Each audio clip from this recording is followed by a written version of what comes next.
Assalamualaikum warahmatullahi wabarakatuh. Nama saya Muhammad Azril dari kelas 9F. Kali ini saya ingin menjelaskan sejarah penyebaran agama Islam di Nusantara.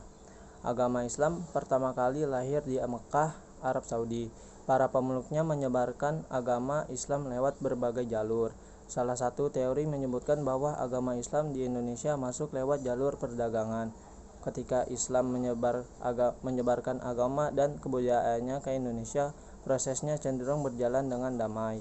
Karena itu, raja hingga rakyat biasa menerimanya dengan hangat. Selain perdagangan, ada saluran lain yang menyebabkan agama Islam dapat masuk dan berkembang di Indonesia. Saluran tersebut diantaranya adalah saluran perkawinan, pendidikan, dan seni budaya. Ada teori-teori yang menyebutkan tentang asal penyebar Islam di Indonesia, yaitu teori Gujarat, teori Arab, dan teori Persia. Teori Gujarat ini diajukan oleh kalangan sejarawan Belanda seperti Jan Pijenapel, Snout Hurgronje, dan Jean Pierre. Menurut teori ini, penyebar Islam di Indonesia berasal dari Gujarat, India antara abad ke-7 hingga abad ke-13 Masehi.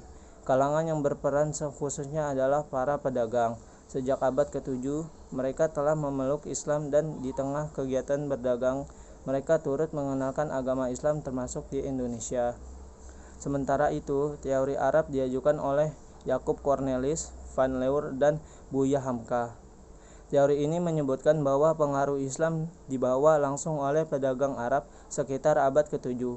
Teori Arab didukung dengan adanya pemukiman Islam di Barus, pesisir barat Sumatera di abad ke-7. Ada pula nisan pada makam wanita di Gresik, Jawa Timur yang ditulis dengan huruf Arab bergaya Kufi.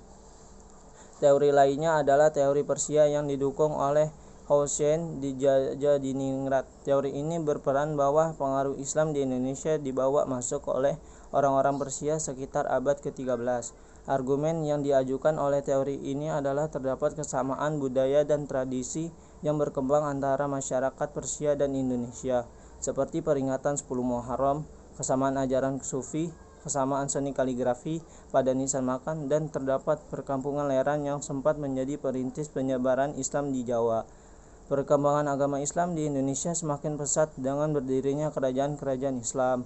Perkembangan kerajaan Islam di Indonesia berlangsung antara abad ke-13 hingga abad ke-18. Kerajaan tersebut dapat dibagi berdasarkan lokasi pusat pemerintahan mereka, yaitu di Sumatera, Jawa, Sulawesi, dan Maluku. Kerajaan Islam yang didirikan pertama kali adalah Kerajaan Perlak.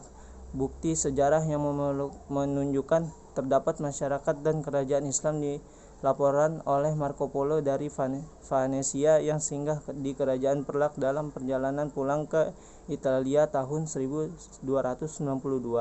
Di Perlak, Marco Polo juga menjumpai adanya penduduk yang telah memeluk Islam dan pedagang Islam dari India yang menyebarkan agama Islam. Menyusul Kerajaan Perlak, berdiri pula Kerajaan Samudra Pasai. Bukti sejarah adanya kerajaan ini ditulis oleh Ibnu Batutah, seorang utusan Kerajaan Delhi ke Tiongkok. Dalam perjalanan dari India ke Tiongkok, Ibnu Batutah singgah di Samudra Pasai dan mengunjungi istana Sultan Malik Az-Zahir.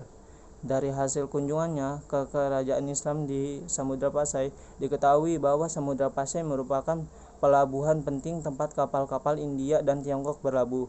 Selain kedua kerajaan tersebut, kerajaan Islam lainnya pernah berdiri di Indonesia, diantaranya adalah Kerajaan Demak, Kerajaan Banten, Kerajaan Mataram, Kerajaan Makassar, Kerajaan Ternate, Kerajaan Tidore, dan Kerajaan Aceh Darussalam. Sekian dari saya. Wassalamualaikum warahmatullahi wabarakatuh.